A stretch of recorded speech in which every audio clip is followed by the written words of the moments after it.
So I'm going to go over some more Pilates beginners exercises today. All you're going to need is a mat and your body.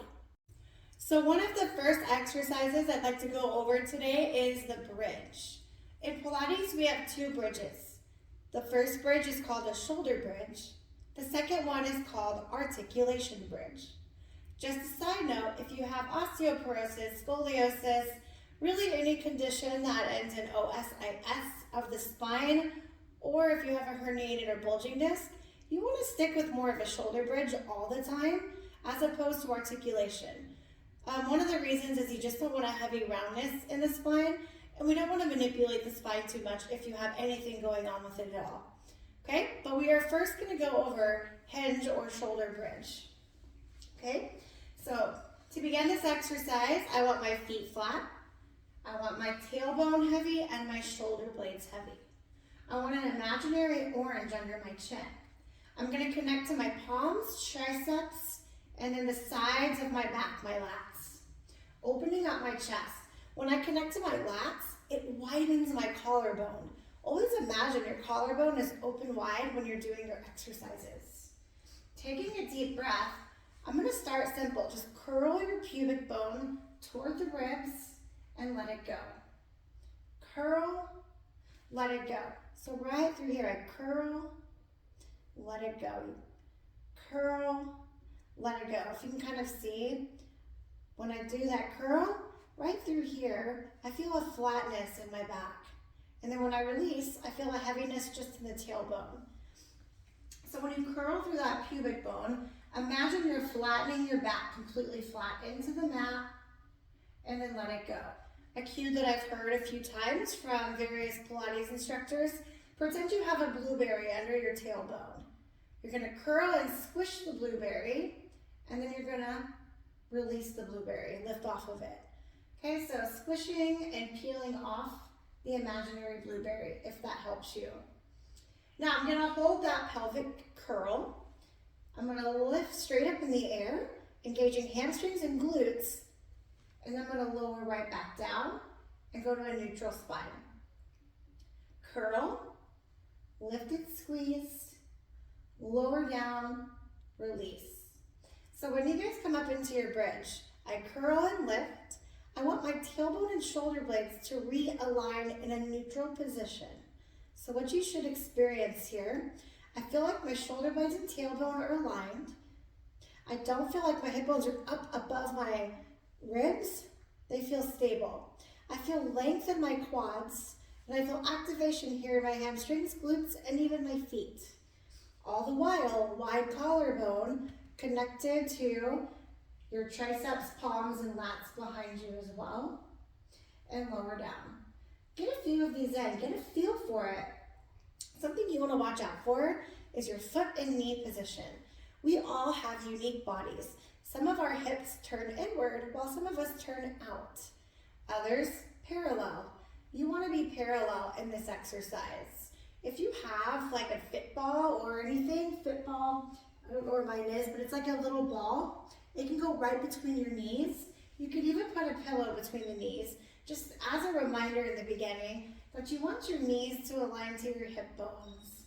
Okay? So that's something you want to watch out for. Okay? If you have that natural, for example, if your toes turn slightly in, your knees are going to start knobbing toward each other. I want to avoid that, so I have to make sure my toes are straight forward. That can be really difficult for some of us. Okay, now articulation bridge. This is slightly different than that shoulder or hinge bridge. So, first things first, I want to give myself somewhere to articulate from. So again, I curl and flatten my back and release. So back to that pelvic rock. Okay, I'm going to curl and flatten my back. So I have a flat back on the mat. I'm going to begin to peel one vertebrae at a time up off that mat until I reach my shoulder blades. Then I melt each vertebrae down until I'm back down on the mat. This is articulation bridge. It's just named after what we're doing. We're articulating the spine or the vertebrae, one by one. Sometimes it helps to think about lower back, lift through the middle, toward the upper, stop at the shoulders. Upper back starts to roll, middle, lower. Articulation bridge can get really fun. Sometimes we'll lift our heels off the mat, come on the tippy toes, come from a little bit of a higher position, and lift, and articulate down. A few more, just go at your own pace.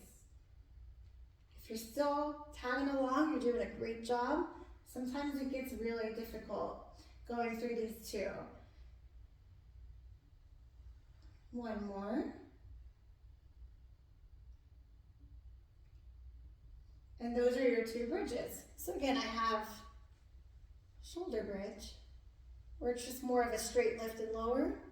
And then I have articulation, where I really start to roll through the vertebrae and lower back down, nice and slow.